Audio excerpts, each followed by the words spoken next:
ఓం నమ శివాయ. ఓం నమో నారాయణాయ. ఓం శ్రీ స్వర్ణాకర్షణ కాల భైరవాయ నమో నమ. నరదృష్టి నివారణ కాల భైరవాయ నమో నమ. ఓం సూర్య అరిష్టేతు సంప్రాప్తే సూర్య పూజాంచ కారయేత్. సూర్య ధ్యానం ప్రవక్ష్యామి ఆత్మదోషపీడోప ఉపశాంతయే. హరి ఓం.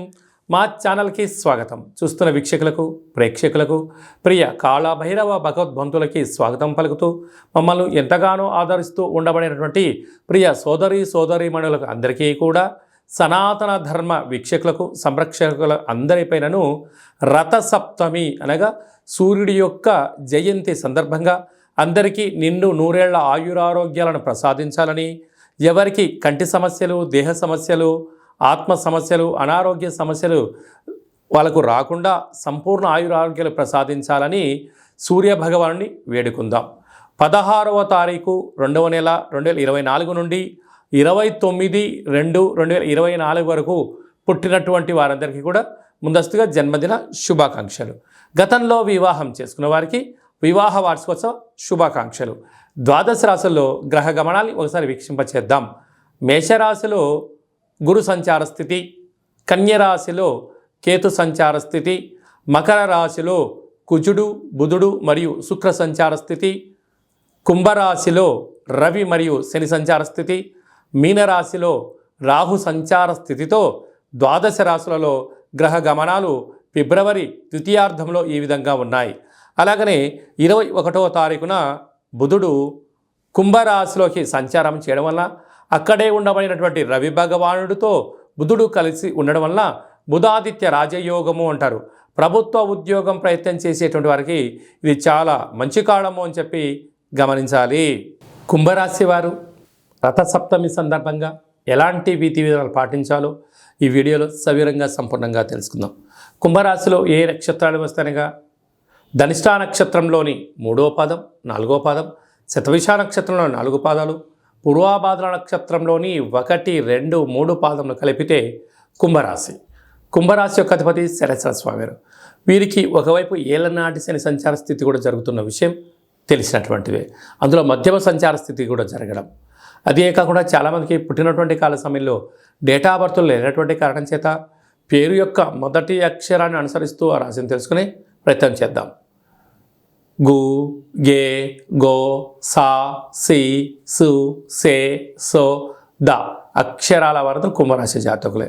మధ్యమ ఏళ్ళనాటి శని రాశిలోనే రవిచేత శని భగవానుడు ప్రస్తుత కాలమాన ప్రకారంగా సంచారంలో ఉండడం వలన ఈ రథసప్తమి సందర్భంగా తప్పకుండా సూర్యభగవానునికి పంచామృతములతో అర్ఘ్యం వదిలిపెట్టడం, వీలైతే పసుపు నీళ్ళతో అర్ఘ్యం వదిలేయడము, 12 సూర్యాసనాలు వేయడము, సూర్య నమస్కారాలు వేయడము, ప్రతిరోజు క్రమం తప్పకుండా వ్యాయామం చేయడము, తప్పకుండా నడక అవసరము, సూర్యకిరణాలు పడే ప్రాంతంలో మౌనంగా ధ్యానం చేయడం వలన కంటి సమస్యలు, పంటి సమస్యలు, దేహదారుఢ్యత పెరుగుతుంది, శత్రువుల నుంచి తట్టుకునేటువంటి మనోధైర్యం కలుగుతుంది, ఆరోగ్యంగా ఉండడానికి ప్రయత్నం అవుతుంది అని చెప్పి గమనించాలి. రాశిలోనే ఏడాది తర్వాత రవి భగవానుడు సంచారం చేయడం వలన దూర, వాయు, జల ప్రయాణాలు చేసేటప్పుడు తొందరపాటు నిర్ణయాలకు సరైన సమయం కాదు. మీ జన్మ నక్షత్రం రోజున అష్టమి పూర్ణిమ తిథి ఎందున మౌనంగా ఉండే ప్రయత్నం చేయండి. వీళ్ళతో గోమాతకు ఆహారం పెట్టండి, నదిలో చేపలకు కానీ జల జీవరాశులకు ఆహారం వేయండి, పక్షులకు పెట్టండి. మీరు ప్రతిరోజు క్రమం తప్పకుండా భోజనం చేసేటప్పుడు అన్నము, పప్పు, చారు, పెరుగును కలుపుకొని ఒక ముద్ద కుక్క భగవానుడికి, మరో ముద్ద కాకి భగవానుడికి మీరు పెట్టగలిగినట్లయితే కర్మ దానం అవ్వడం వలన శనిదోష నివారణ తగ్గుతుందని చెప్పి గమనించాలి.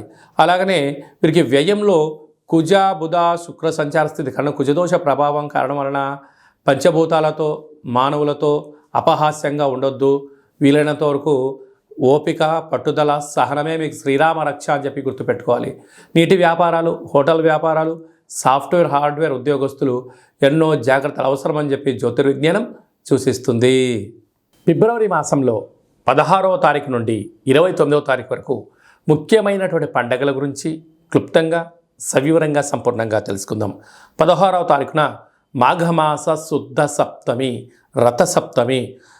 కనుక సూర్య భగవానుడి యొక్క ఆరాధన, సూర్యారాధన చేయడం, సూర్య భగవానుడికి అర్ఘ్యం వదిలిపెట్టడము, మనము స్వామివారికి ఆసనాలు, ముద్రలు వేయడం వల్ల సంపూర్ణ ఆయురారోగ్యాలు మనకు ప్రసాదించడం జరుగుతుంది. అంటే కేవలం ఈ రథసప్తమి రోజే కాకుండా ప్రతిరోజు సూర్య నమస్కారం చేసుకోవడం, ప్రతిరోజు ముద్రలు వేయడం, ఆసనాలు వేయడం వల్ల సంపూర్ణ ఆయురారోగ్యాలు ఉంటాయని చెప్పి గమనించాలి.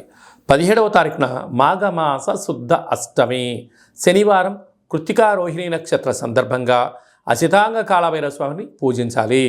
24వ తారీఖున మాఘ పూర్ణిమ. మాసానా మాఘమాసం అంటారు. మాఘమాసంలో పూర్ణిమకు చాలా ప్రత్యేకత ఉంటుంది.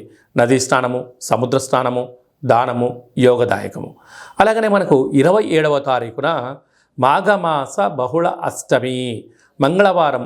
ఈ 3 అంటే శుద్ధాష్టమి, బహుళాష్టమి, పూర్ణిమ, ఇవి 3 విశిష్టమైన పండుగలంతా కూడా ఫిబ్రవరి నెలలో ద్వితీయార్థంలో రావడం వలన అసితాంగ కాళభైరవ స్వామివారిని పూజించడం వలన సంపూర్ణమైన అష్ట కష్టాలు తొలగిపోతాయి, అష్ట ఐశ్వర్యాలు కలుగుతాయని చెప్పి గమనించాలి. కనుక కాళభైరవ స్వామి నామస్మరణ, ఇంట్లో కూష్మాణ దీపము, కాళభైరవ దీపము, ముడుపు కట్టడము యోగదాయకం. అవన్నీ కుదరనటువంటి పక్షంలో ఈ కింది నెంబర్ సంప్రదించినట్లయితే మీ పేరు పైన భగవంతుడికి అర్చన, అభిషేకము, హోమము, కూష్మాండ దీపము మీకు చేయించి వీడియో కాల్ ద్వారా చూపించి ప్రసాదాన్ని కూడా మీకు పంపించడం జరుగుతుందని చెప్పి గమనించాలి. ఇంకనూ మనం విజయం సాధించగలగాలి అన్నట్లయితే ఈ యొక్క పాత్ర కంచు పాత్ర. అంటే మనకు రాసులు 12 ఎలా ఉంటాయో 12 రాసులను ఇందులో అచ్చు వేయడం జరుగుతుంది. అంటే ఈ యొక్క పాత్రను ఇంట్లో పెట్టుకొని ప్రతిరోజు మనం ఏం చేయగలగాలి అన్నట్లయితే ఓం కాళభైరవాయ నమః అనేటువంటి మంత్రాన్ని ఉచ్చరింపచేయాలి. అనగా కాలాన్ని శాసింపజేసే శక్తి కాళభైరవుడు భగవంతుడు ఉంటుంది. ఉదయము, మధ్యాహ్నము, సాయం, సంధ్య, నిశారాత్రి ఎప్పుడు పిలిస్తే అప్పుడు పలికే ఏకైక భగవంతుడే కాళభైరవ స్వామివారు. కాళభైరవ స్వామివారిని పూజించడం, స్మరించడం వల్ల సకల భూత ప్రేత పిశాచ సకల దుష్టగ్రహాలు, నరదృష్టి గ్రహాలు, సంపూర్ణమైనటువంటి అష్ట కష్టాలను తొలగిపోయి అష్టైశ్వర్యానికి స్వాగతం పలకడము, సకల ప్రయోగాలు, దుష్ట ప్రయోగాలు కూడా తొలగిపోతాయని చెప్పి గమనించాలి.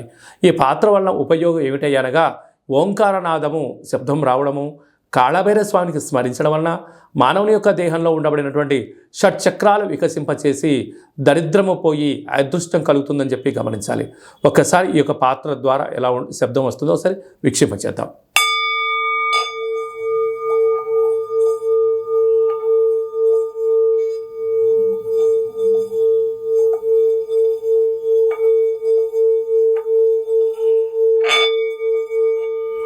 ఇలాగా ఓంకార శబ్దాన్ని మనం చూసాం. అలాగా శబ్దద్వైతం వలన సకల అష్ట కష్టాలు తొలగిపోతాయి, అష్టైశ్వర్యాలు కలుగుతాయని చెప్పి గమనించాలి. ఈ యొక్క కంచు పాత్రతో పాటు ఒక కాళభైరవ స్వామి యొక్క పిరమిడు, డాలరు, కంకణము, విగ్రహము, అలాగనే మీకోసం ప్రత్యేకంగా కాళభైరవ హోమాన్ని ప్రత్యక్ష ప్రసారంగా వాట్సాప్ కాల్ ద్వారా చూపించి మీకు అందజేయడం జరుగుతుంది. మీ పేరు పైన కూష్మాండ దీపం కూడా పెట్టడం జరుగుతుంది. ఆసక్తి గలవారు ఈ కింది నెంబర్ని సంప్రదించవచ్చు. అలాగే మీ వ్యక్తిగత జాతకం తెలుసుకోవాలనుకుంటున్నారా? మీరు పుట్టినటువంటి తేదీ, నెల, సంవత్సరం, పుట్టిన సమయం రాసి పంపించినట్లయితే 100 సంవత్సరాల జాతకాన్ని రాసి పంపించి మీరు పుట్టినప్పుడు గ్రహ గమనాలు ఎలా ఉన్నాయి, ప్రస్తుతం ఎలా ఉంటున్నాయి, రాబోయే కాలం ఎలా ఉంటున్నాయో సవివరంగా సంపూర్ణంగా మీకు తెలియజేయడం జరుగుతుంది.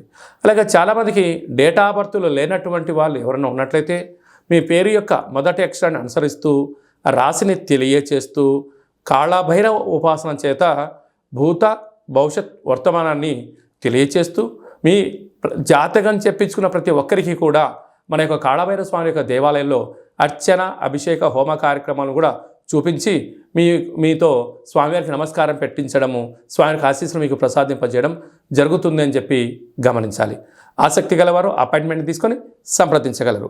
అలాగే మీ అబ్బాయికి కానీ అమ్మాయికి కానీ ఎంత ప్రయత్నం చేసినా వివాహం అవ్వడం లేదా, ఎందుకు అవ్వట్లేదో తెలుసుకొని వచ్చినటువంటి జాతకము, వధూవరుల జాతకాలు, జాతక పొంతన చూసి వీరికి వివాహ యోగము, సంతాన యోగము, ఎలాంటి యోగాలు ఉన్నాయో తెలియజేయడం జరుగుతుంది.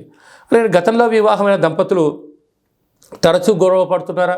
వారి జాతకంలో కానీ పేర్లో కానీ ఏమైనా స్వల్పమైన మార్పులు చేయడం వలన వాళ్ళు పార్వతీ పరమేశ్వరులాగా కలిసి ఉండేటువంటి ఆధ్యాత్మిక సలహాలు, సూచనలు కూడా ఇవ్వడం జరుగుతుంది. అలాగనే మీకు అబ్బాయి కానీ అమ్మాయి కానీ పుట్టినప్పుడు ఎలాంటి పేర్లను పెట్టాలో మీకు తెలియజేయడం కూడా జరుగుతుంది. చాలామందికి కాళభైరవ మంత్ర సాధన ఎలా చేసుకోవాలి, కాళభైరవ స్వామికి ఆశీస్సులు ఎలా పొందాలి అనుకుంటున్న వారందరికీ కూడా మన యొక్క దేవాలయంలో కాళభైరవ స్వామి యొక్క మంత్ర ఉపదేశం ఇవ్వడము, కాళభైరవ స్వామి యొక్క ఆశీస్సులు ఎలా పొందాలో సవివరంగా సంపూర్ణంగా తెలియజేయడం జరుగుతుంది.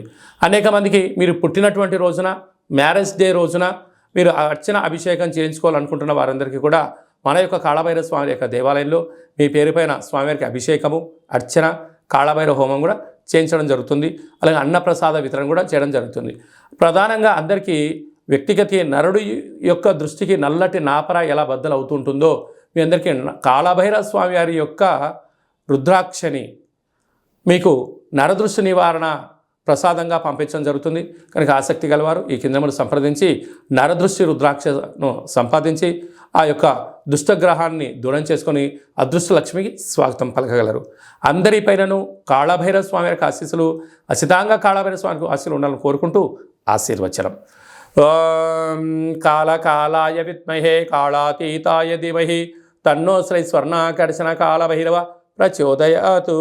అందరికీ నరదృష్టి నివారణ కలగాలని, అందరికీ చల్లని చూడు ప్రసాదించాలని కాళభైరవ స్వామి వేడుకుందాం. ఈ వీడియో మీకు నచ్చినట్టయితే లైక్ చేయండి, షేర్ చేయండి, మా ఛానల్ని సబ్స్క్రైబ్ చేసుకోండి, పైన ఆల్ అనే బటన్ కూడా తెలియచేయండి. ఈ భక్తి సమాచారాన్ని మీరు ఎవరి గురించి ఆలోచన చేస్తున్నారో, మీ క్షేమం గురించి ఎవరు ఆలోచన చేస్తున్నారో ఈ భక్తి సమాచారాన్ని చేరవేసి కాళభైరవ స్వామికి ఆశీస్సులు కూడా పొందగలరు.